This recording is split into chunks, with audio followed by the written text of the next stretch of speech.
इन headlines news लाइ असां सां ताउन कयो आहे। Visit us today or contact us now to secure your dream office at the center of the city.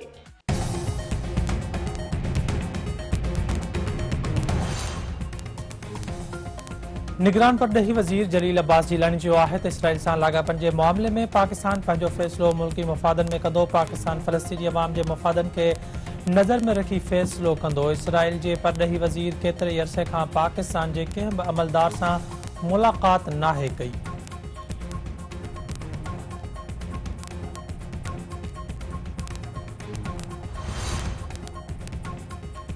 Canadian शहरी हरदीप सिंह के कत्ल ते अमरीका जो चिट्टो मौक़िफ़ साम्हूं अची वियो। अमरीकी परॾेही वज़ीर एंटनी ब्लिंकन जो चवणु आहे त अमरीका कैनेडियन शहरी के कत्ल में कैनेडा जे मौक़िफ़ की हिमायत करे थो। कैनेडियन वज़ीर आज़म की भारत ते इल्ज़ामनि बाबत ॻणती आहे। भारत कैनेडियन शहरी के कत्ल की जांच में सहकार करे। अमरीका आलमी ॾाढ की सख़्त मुखालफ़त करे थो। पीरन की हवेली में ज़्यादती का बेदर्दी से कत्ल थियल नींगरी फातिमा फरड़ो जो अज चालीहो। JWC तरफा खान वाहन भरसा गोठ में शहीद नींगरी की कबर ते हाज़िरी भरे गुलन की चादर चाढ़ी वेंदी। जलसे जूं तैयारियों भी मुकम्मल।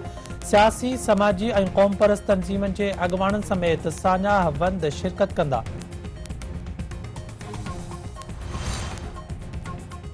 ठुल में फुर दौरान मज़ाहमत ते कत्ल थियल दुकानदार मुअज़्ज़म नुनारी के कातिलन की गिरफ्तारी लाइ चौथे ॾींहुं भी धरनो जारी। अगवानन जो चवणु आहे त 4 ॾींहं गुज़रण बावजूद पुलिस कंहिं भी जवाबदार के गिरफ्तार न करे सघी आहे। जेसिताईं जवाबदार गिरफ्तार न थींदा तेसिताईं धरनो जारी रहंदो।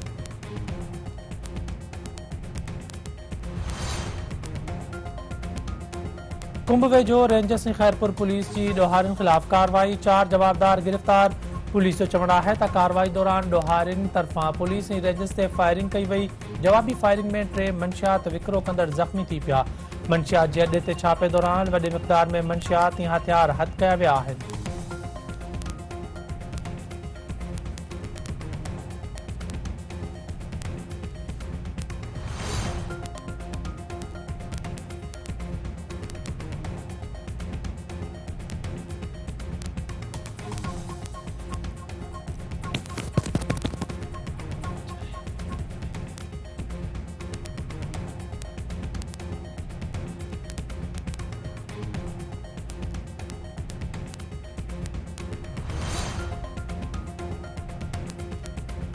शेखपुरा में किला सितार शाह स्टेशन वेझो मुसाफ़िर ट्रेन ऐं मालगाड़ी में टक्कर। 20 मुसाफ़िर ज़ख़्मी अस्पताल मुंतकिल। रेलवे अख़्तियारियुनि जो चवणु आहे त वाक़े वारे हंधि रेस्क्यू जो कमु शुरू कयो वियो आहे ऐं वाक़े जी जांच भी कई थी वञे।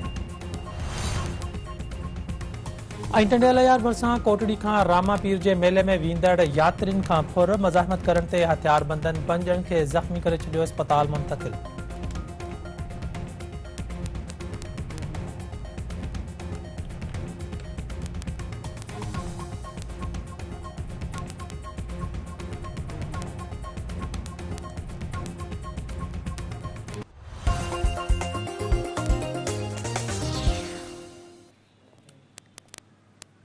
अस्सलाम वालेकुम। सिंध टीवी न्यूज़ में भली कार हेडलाइंस वारी खबरुनि की शुरुआत हम खबर से कंदासीं त ठुल में फुर मज़ाहमत ते क़त्ल थी वियल दुकानदार के कातिलन की गिरफ्तारी लाइ चौथे ॾींहुं भी धरनो जारी है। मक़तूल मुअज़्ज़म नुनारी के कत्ल ख़िलाफ़ रहबर चौक ते लगल एहतजाजी कैंप में 100 माण्हुनि शिरकत कई है। अगवाननि जो चवणु हो त कत्ल वाक़े के 4 ॾींहं गुज़रण बावजूद पुलिस एक जवाबदार भी गिरफ्तार न करे सघी है। अहम खबर अवां सां शेयर कयूं पिया। ठुल में फुर मज़ाहमत ते कत्ल थी वियल दुकानदार के कातिलन की गिरफ्तारी लाइ चौथे ॾींहुं भी धरनो जारी है। मक़तूल मुअज़्ज़म नुनारी के कत्ल ख़िलाफ़ रहबर चौक ते लगल एहतजाजी कैंप में 100 माण्हू शरीक आहिनि। अगवाननि जो चवणु हो त कत्ल वाक़े के 4 ॾींहं गुज़रण बावजूद पुलिस एक जवाबदार भी गिरफ्तार न करे सघी है।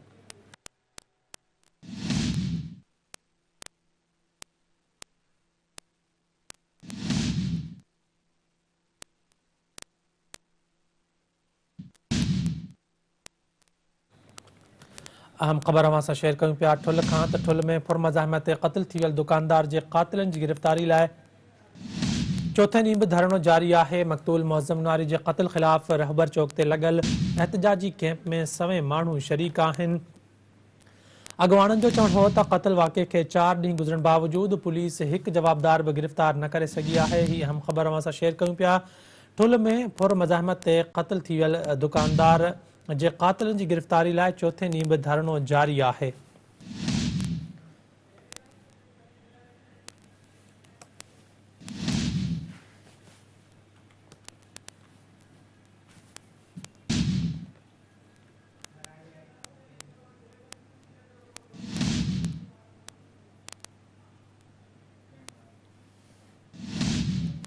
सराड़ी वेझो बदमनी ऐं फुर थियल सामान जी वापसी लाइ इलाक़े वासियुनि तरफ़ां एहतिजाजी मुज़ाहिरो करे धरणो हयो वियो। इलाक़े वासियुनि जो चवणु हो त इलाक़े जो अमन अमान बहाल कराए फुर थियल सामान वापसि करायो वञे। हीअ अहम ख़बर अवां सां शेयर कयूं पिया। सराड़ी वेझो बदमनी ऐं फुर थियल सामान जी वापसी लाइ इलाक़े वासियुनि तरफ़ां एहतिजाजी मुज़ाहिरो करे धरणो हयो वियो। इलाक़े वासियुनि जो चवणु हो त इलाक़े जो अमन अमान बहाल कराए फुर थियल सामान वापसि करायो वञे।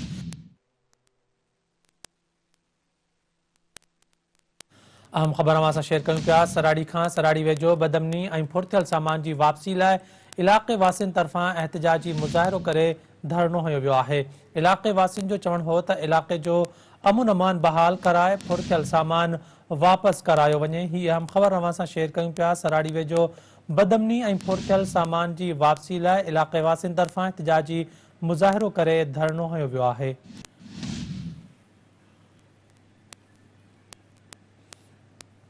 इलाक़े वासियुनि जो चवणु हो त इलाक़े जो अमन अमान बहाल कराए फुर थियल सामान वापसि करायो वञे। अवां खे अपडेट कयूं पिया। सराड़ी वेझो बदमनी फुर थियल सामान जी वापसी लाइ इलाक़े वासियुनि तरफ़ां एहतिजाजी मुज़ाहिरो करे धरणो हयो वियो आहे। तफ़सील मालूम कंदासीं सिंध टीवी न्यूज़ जे रिपोर्टर रियाज़ ज़रदारी खां। रियाज़ आगाह कजो त बदमनी फुर थियल सामान जी वापसी लाइ इलाक़े वासियुनि एहतिजाज कयो आहे। छा अपडेट आहिनि अवां वटि? जी बिल्कुल मां तव्हांखे ॿुधायां सराड़ी भरिसां नवाज़ डेयरी पुलिस पिकेट वटां टपाली रोड ते खॾार थाणे जी हद में बदमनी ख़िलाफ़ ऐं फुर थियल सामान जी वापसी लाइ इलाइक़े वासियुनि वॾे अंग में गॾु थी टपाली रोड ब्लॉक करे टायरनि खे बाहियूं ॾेई धरणो लॻायो वियो आहे। एहतिजाजी धरणे जी अॻवानी मुर्तज़ा जमाली, बाक़िर ज़रदारी, शमन लाखो, अहमद नवाज़ भंगवार, कामिरेड अली जमाली ऐं ॿियनि जी अॻवानी में टपाली रोड ब्लॉक करे टायरनि खे बाहियूं ॾेई धरणो लॻायो वियो आहे। अॻवाननि मीडिया सां ॻाल्हाईंदे चयो त खॾार थाणे जी हद में हर आए ॾींहुं चोरियूं फुरियूं रोज़ मामूल बणियल आहिनि, जॾहिं त खॾार पुलिस कख वञी बिणो न करे सघी आहे, जंहिं करे इलाइक़े वासी गैर मक़सूद बणिजी विया आहिनि। खॾार थाणे पुलिस अमन अमान कराइण में मुकमल तौरु नाकाम थी आहे, जॾहिं त पुलिस जेको आहे जेको सियासी विंगारू बणिजी वई आहे। हर आए ॾींहुं सराड़ी वासियुनि खां फुर जूं वारदातूं थी रहियूं आहिनि। पुलिस पिकेट बावजूद भी टपाली रोड ते ॾोहनि ते ज़ाब्तो न सघियो आहे, जंहिं सबबि इलाइक़ी वासी गैर महफ़ूज़ बणिजी विया आहिनि। खॾार पुलिस हिन वक़्त ताईं कंहिं बि हिकु ॾुवारे खे गिरफ़्तार न करे सघी आहे। जी रियाज़ ज़रदारी अपडेट ॾियण लाइ वॾी महिरबानी अवां जी। पीरन जी हवेली में ज़्यादती खां पोइ बेदर्दी सां क़तल थियल नींगरी फातिमा फरोड़ जे अॼु 40 जे मौक़े ते JWC तरफ़ां खानवाहन में शहीद नींगरी जे क़बर ते हाज़िरी भरे गुलनि जी चादर चाढ़ी वेंदी। JWC तरफ़ां जलसे जूं तयारियूं पिणु मुकमल कयूं वियूं आहिनि। जलसे में सियासी, समाजी ऐं क़ौम परस्त तंज़ीमनि जे अॻवाननि समेत साञा हवंद शिरकत कंदा। ही अहम ख़बर अवां सां शेयर कयूं पिया। पीरन जी हवेली में ज़्यादती खां पोइ बेदर्दी सां क़तल थियल नींगरी फातिमा फरोड़ जे अॼु 40 जे मौक़े ते JWC तरफ़ां खानवाहन में शहीद नींगरी जी क़बर ते हाज़िरी भरे गुलनि जी चादर चाढ़ी वेंदी। JWC तरफ़ां जलसे जूं तयारियूं पिणु मुकमल कयूं वियूं आहिनि। जलसे में सियासी, समाजी ऐं क़ौम परस्त तंज़ीमनि जे अॻवाननि समेत साञा हवंद शिरकत कंदा। हीअ अहम ख़बर अवां सां शेयर कयूं पिया। पीरन जी हवेली में ज़्यादती खां पोइ बेदर्दी सां क़तल थियल नींगरी फातिमा फरोड़ जी अॼु 40 जे मौक़े ते JWC तरफ़ां खानवाहन में शहीद नींगरी जी क़बर ते हाज़िरी भरे गुलनि जी चादर चाढ़ी वेंदी। JWC तरफ़ां जलसे जूं तयारियूं पिणु मुकमल कयूं वियूं आहिनि। जलसे में सियासी, समाजी ऐं क़ौम परस्त तंज़ीमनि जे अॻवाननि समेत साञा हवंद शिरकत कंदा।